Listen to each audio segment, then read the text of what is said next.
Hey, I'm Mike. I'm Scott. We're from Harry's Guitar Shop, and one of the questions that we get from our customers pretty often is when they're looking at Martin guitars in particular, what's the difference between a D18, a D28, and say a D35? Which one do I need? Which one's going to work best for me? So what we thought we'd do today is Scott's going to do some playing for you. We're going to talk about the differences between the guitars and let you hear which one might be best for you and what might work best in your for your style of playing along with your vocals. So with that, I'll let Scott take over. Thanks, Mike. So, like Mike said, we're going to look at the Martin D18, the D28 here, and the D35. All three of these guitars are dreadnought guitars, hence the D in the model name. They share some features in that they're all solid wood construction, they're made in the USA, and they all feature dovetail neck joint construction.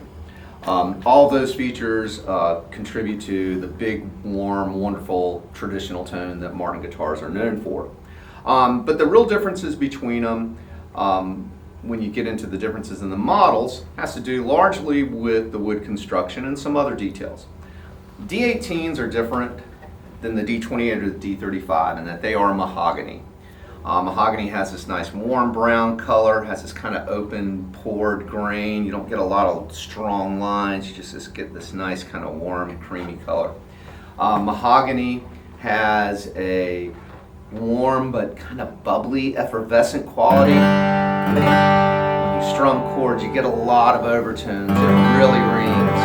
And a lot of balance. Yeah, great balance from low to high. It's very dynamic. The tone really changes depending on how hard you hit it. It has a nice brightness or clarity that's not harsh and that's not out of balance with the bass. They sound good whether you're playing chords or whether you're picking individual notes.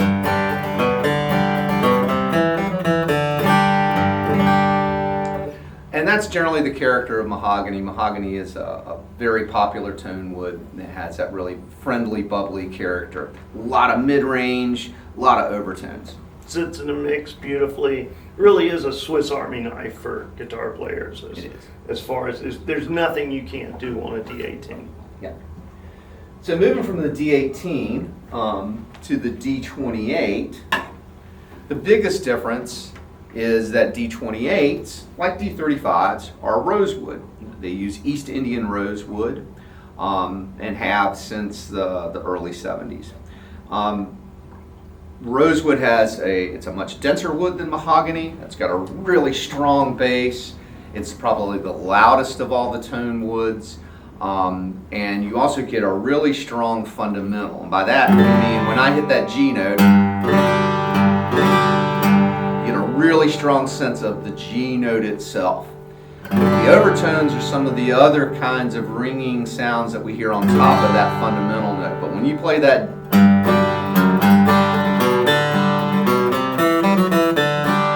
even though you have some overtones, you get this really strong note.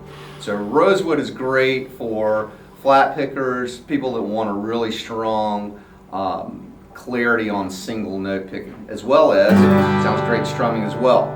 Rosewood has a naturally kind of scooped mid-range, so it's also good for singing. Kind of has a hollow place there for your voice to fit right in there.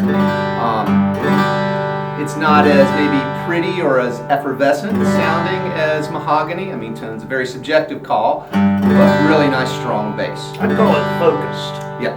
It's very focused. The other nice thing about D28s is that, particularly in a bluegrass situation, you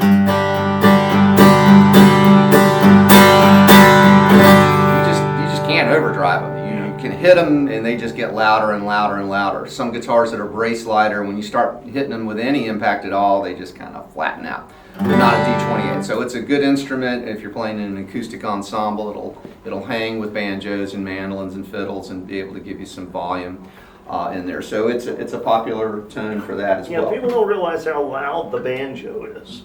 Banjo's a loud instrument. It is, and so the loud. D28 it's got that volume that'll really hang with it nicely.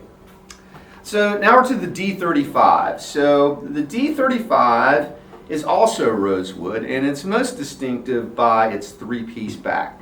Martin did this in the late 60s when they realized that Brazilian rosewood was not going to be any longer available due to many long reasons. And so they used some of the last pieces of three-piece Brazilian, the Brazilian rosewood they had that was too small to make a two-piece back, to make a three-piece back.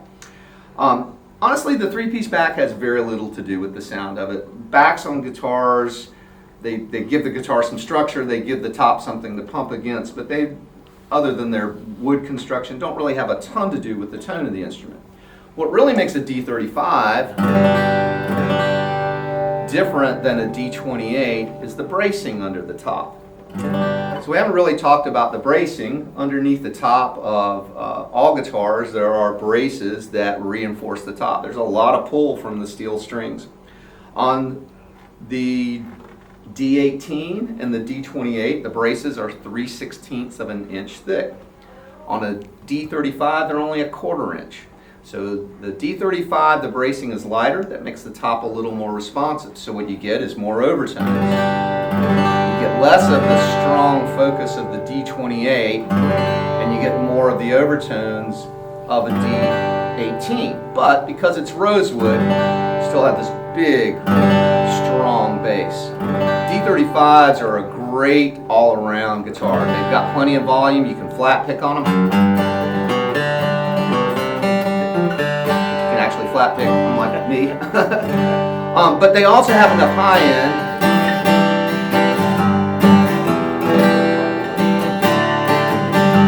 Great strumming guitar, and they are also tremendously popular with the singer-songwriters of the early 70s.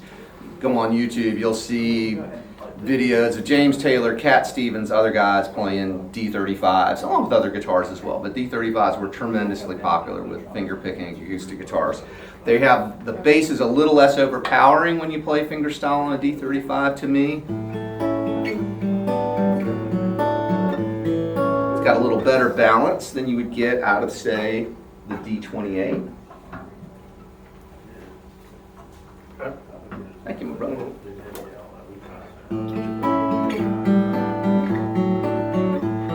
It's a little dark to me for that. I mean, again, tone being subjective. The 35 has a little more sparkle to it. So, looking at those, hopefully that'll help you find what you're looking for. For a traditional bluegrass player, really hard to beat the D28, particularly for the lead player. For a singer and for an all-around player, as well as fingerstyle players, D18s are nice. You have that nice sparkle.